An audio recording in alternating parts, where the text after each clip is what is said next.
Hey, board gamers. BJ from Game Gumbo here. Back in the Gumbo Pot. It's a Jaylabration. We've got DJ Bell live in studio. Yeah. In the Gumbo Pot. Uh-huh.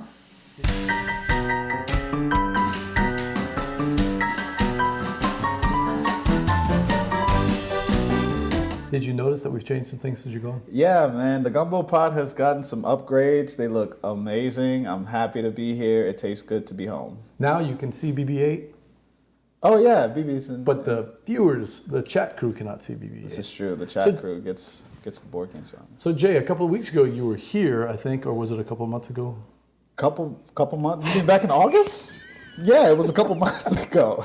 Where have you been, Jay? I have been living in Chester in the UK, and it was crazy. It's been quite an experience. Here in Louisiana, we pronounce it Cheste. Chester. Because it's got the ER on the end. So we're French? Yeah, we're French. Right? Okay. Chester. So how was it up in Chester? It was really cool. I had a board game group out there. We met every other Sunday. I met a really, really nice guy named Thomas from Wales, and he showed us all that Wales has to offer. We went to like some druid situations. It was really cool. We saw some Highland cows. What's that? A winning soccer team. I thought you were going to say Boudin. Oh, yeah, no, I mean, they don't have that, but you're right. Yeah, Wales played the U.S. in soccer, and they actually tied. They did. I did know that. I did know that the U.S. and Wales tied.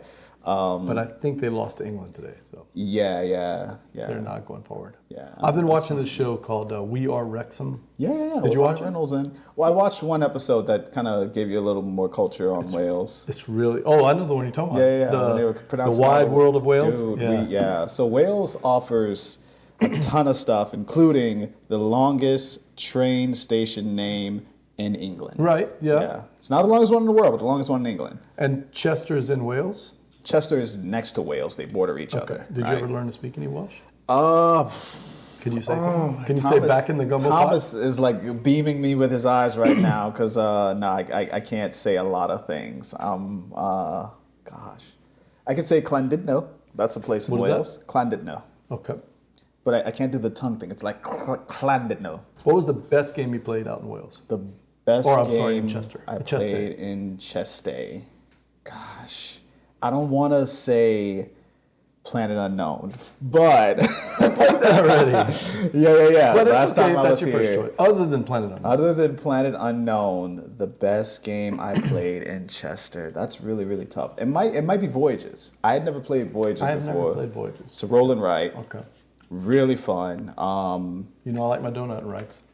Yeah, it's good, man. Roll and write. Yeah. I haven't played it. I don't even know what that is. Yeah, Voyagers.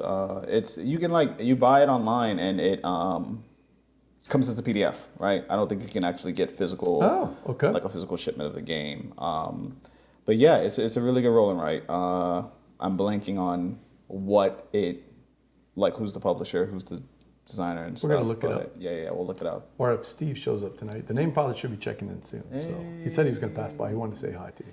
So I'm not the only person here next week. Yeah, we need to get the rest of the table. I've been trying to get to my thing. So BJ missed me out, and there's Steve. Yeah.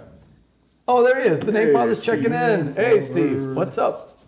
It's a Jaylabration tonight, but it's not just Jay. We've got making his very first appearance ever in the Gumbo Pot.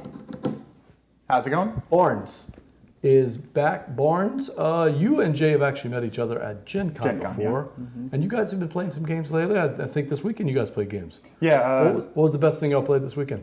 Probably Wolves. The Wolves. Yeah. So Penosaurus game. What's that like? Yeah, Wolves is really good. It's a good area control game that doesn't stick around too long, which is a problem with a lot of area control games where they stick around just a round or two too long. And that Mr. Wixter. Chad's checking in. What's up, man? And that one does finish up in a good time. You know what I mean? Like about the time you're like, okay, I don't know what else I'm doing. It's like, well, here we go. You're done. Doooooogahhhh, checking in. Yeah, I like how the way in the Wolves it makes you travel from place to place and like fight over these areas. Yep. I don't know, how some of them force you to battle or force you to do things. This one, it seemed thematic. Yeah, it seemed natural. And the thing is, it's not that you don't have that, that back and forth there, but making a choice to use domination is really a choice there because, man, you gotta. It's expensive. Yeah. And I like how like when you specialize in your territory, it's easier to dominate people in whatever territory you specialize in. It's the best kind of area control Because because it's it's like, a Euro this is my control. territory. You coming in the grass fields. But it's got those Euro elements where you have a board that you're trying to build up. it and trying felt to like a manage little it. like Scythe. A little Yeah, bit. it On did. the board. Okay. At least. Like a lighter version. But we did that. We did Alien Frontiers. We nice. did. Wait, the old Chuck Dice and try to get to 10 points thing? No. Yeah, Alien Frontiers. Maybe that's not Alien Frontiers I'm thinking of. No, the one where you get planets. And like you make planets in a grid and you have to build them. You have to settle them. And there's like a chart talking where about you're the, trying to get to 10 points and that triggers the end of the game. No. He's Okay, talking what about was talking about? the Tom Lehman game, Race for the Galaxy. But Oh, I do like that one. Yeah. Oh, That is what it's called, right? no, it's not Alien Frontiers. It's something- called. It's Summon Frontiers, I think. Jay, didn't you play it with us? I don't know. Didn't you play it with us? The Tom Lehman game where it's like Roll or Race for the Galaxy, but it's his new version of it that you have planets that you build up all around. I thought you played with me, you and Bradley. We did. I don't remember the name of it. it's a good game. That's a good game. Yeah. Oh, that is a really We good did that. game. We did a few games of Remix. Nice. Marvel Remix, Nice, yeah. nice. Because I have a copy of that. Speaking of Marvel Remix, these guys were snapping before the show started. Are you a Snapping? snapper? Yeah, I play. Nice. Yeah, a little bit. Nice. When I'm bored at work. What do you think of it? It's fine. That kind of card play isn't really my thing because the problem is that earning new cards is a little bit too much of a pain.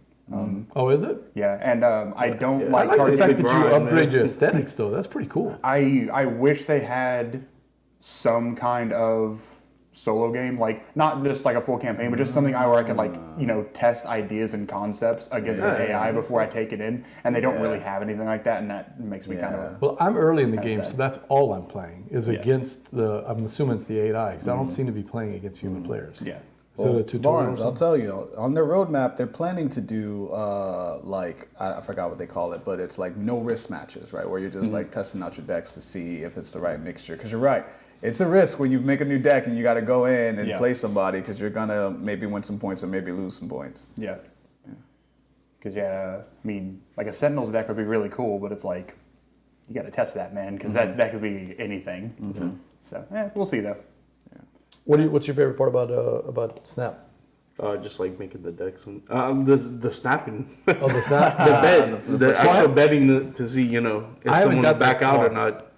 I haven't actually got that far with Snap. So apparently you can kind of push your luck and say, this is it. I'm gonna win this game and try to make the other person quit. Is that what you're trying to do? Pretty You much. have to ask Dave. Like I'm no You haven't got farther that far than yet? you It's the rank. You get certain point if you win the game. You can bet your ranking points basically. Gotcha. So that's And how you like- progress up the tree. Right. Okay. Yeah, it's And weird so 'cause they have if a the- couple different trees, right? So there's Oh, yeah, like right. the like standing where you're like ranking and who you're playing against in the player pools, but that's not what determines your cards. It's the collector level that determines your cards. And the collector level just goes up based on the cards you upgrade. So like every time you upgrade your card aesthetic, your collector level grows because you're collecting more rare cards and you get new cards, you get more credits, you get all this stuff. So I feel like it's easy to up your level of like how many cards you have, but like upping your standing in the rank is pretty freaking tough. It was the thing I was not expecting, though. I was expecting that most games when you play like that, you get more and more powerful cards. And I know you are gonna, but every time I played the game, I upgraded the aesthetics on the card, Right. which I actually Right, like. right, I thought yeah. that was a pretty cool innovation. Yeah. And then we played an old classic, or at least old for us around here. We played a game of Flow of History. Oh yeah, And the problem is that Kent was involved in that game, and he went red. I did not get defense, and everybody else at the board did. So I didn't do great, and it was really frustrating for the first round. Bradley was playing this too? Huh? Bradley was playing Yeah, this it was. too? There was 5 of us. You didn't get defense in the game against Bradley? So it's not that I didn't get it; it's that sniping was a problem. And one of the people, so I was playing Harvest, so I was doing mostly leaves, and the card came up to give you defense based on your leaves, and somebody who had no leaves sniped it from me, and I was like, "It gives you nothing," and they're like, "Yeah, but," I was like, "It gives you nothing." They just kept it from you. Oh, Steve says, "Welcome back to the States, Jay. Yeah. Just in time to crush in Quantum." So I got a confession. This is you something. beat the Baseball Highlights 2045 three-time champion. Like you crushed him in Quantum. Yeah. So Dave, you know Quantum. You love yeah. Quantum. I've never played Quantum. Quantum's awesome. Barnes. What is the quickest you've ever seen a game of Quantum won? How many turns? No. Usually they go on forever for me. Mm-hmm. Right? Not you. I started a game of Quantum against Steve and Phil yesterday, and I won in 5 turns. Nice. Yeah, it was very unusual. I couldn't believe it happened, but Yeah, I good basically rolls and- yeah. So my starting roll was 2-2-4, and on my first turn I got I constructed a cube, and I got the one where if you have 2 of the same dice you get an extra action, and that just Gotcha. took off. Oh my I didn't get to play god! this game. Is this the kind of game I would You've enjoy? never played? Oh, No. BJ, we're gonna have to play it one day. You bought it? You have my copy that Steve got for Wait, me. I have that? Is it over? So I got it. I have a Steve copy. got it for me when he got me Gizmos from the New York Oh, auction. Then it's behind that Welcome to the Board Game Gumbo sign. Yeah. We'll get it Oh, on. Steve says so good. Wait, he misspelled so though, Dave. That's the correct spelling. No. We're not from I here. don't even know what that means. That so good? Is that what you Because good is pronounced good. So there we go. Oh, now I understand. You're saying so good. Okay, I got that. Dave, have you played anything good lately? Well, actually, like when Jay was talking about rolling rights, I was thinking about one we played at BGG Con. You weren't there, but it was Cam was toting around that game from the Board Boys podcast. We kept on calling it Dungeons, Diners, Drive-Ins, and Dives. I can't remember what it's called. I like the Dungeons, name. Dice, and something or other. I've heard about this game. It's good, I'm trying to man. It's remember really what it's good. called. Yeah. dude. Nice. You have one person. They each take turns rolling like they're the boss, and you can separate the dice however you want. There's 4 white dice and 1 black die. Okay. Well, whoever is the boss for that turn gets to use all 5 of the dice. Everyone else gets to use 4 in any combination they want. And you're traveling along this little map, marking off numbers, and you have to hope like you're picking up treasure to allow you to get rerolls and fighting monsters, and it's really good, man. Yeah. It's Dungeon. Dice, and something. But we it's- call it it's Dungeon it's- Divers. I think it's Diners, Dungeon, Dice, and Dragons. There you go. I think that's it. They were the Panda team was talking about this game at Gen Con. I got to see them play it. It looks really cool. Like you have all these little objectives in these 9 different places, I Right, think, yeah. and you won't do everything, Right. but you gotta like use the dice in a way that's gonna maximize your efficiency and. It's you- like, No, whoever right. has the most like hits, or you can race to kill these creatures. Whoever gets there first gets like gems or whatever, and then everyone else can get like the secondary bonus or whatever. But yeah, that's pretty good. Jay Olympian's checking in. He said, rumor has it my husband is on stream. Oh, what's up, Olympian? That guy's the best. I don't think he didn't make it to BGG Con though. I don't I see think him. Olympian was at BGG. Time Roller checking in. Oh, we had a good chat with Time Roller last night. Time Roller has some new games coming in. Shocker. There's a bunch of new games. And there's one more game I want to talk about. Oh Real yeah, quick, what you got? Yeah. And that's Ceasar. And I think that was my favorite game of the con. It's the second. It's the not sequel. Did you ever play but Blitzkrieg? No. It's the one that came after Blitzkrieg. Okay. Dude, it's amazing. Like it's area control, and you're each placing out disc on this board, and the disc are 2-sided. Time Roller says he agrees. One side has like they each have a certain amount of strength on each side, and basically like if you surround an area with disc, whoever has the higher strength gets to place their disc in the middle. You're trying to get rid of all your influence, and whoever closed in the area gets a chip off, right? And it gives them like a special ability. Like you can have one that's poison. You can get rid of someone's chip because you only have 2 chips. And you can kill off someone else's chip, so they're only stuck with 1 for the rest of the game unless they get another chip. That, anyways. So it comes down to: are you going to get the area? Are you going to get the influence, or do you want to give up the bonus? And also the strategic element of setting up the next plays down the road Right. because each element, each area you get actually helps you benefit in the next areas you're getting. So it's almost this cascading effect that can really roll downhill. Right. The original game I enjoyed. It's really good. Dave whooped me in it, but the original game is more of a tug of war game, and I like Watergate because, of course, Watergate theme, right? Yeah. The historical theme. No offense to Blitzkrieg, it was a good game. It was a really good game. We both enjoyed it, but this one rocks. I really enjoyed it. It's got a little bit more bag building in it. Go ahead. So I do want to bring up something else as we're talking about upcoming games. So you played Cryptid, yeah? So there's a game coming out called Almost Innocent, which is a cooperative game. But what's going on is that the people at the table all got arrested. Okay. And you're all being accused of murder.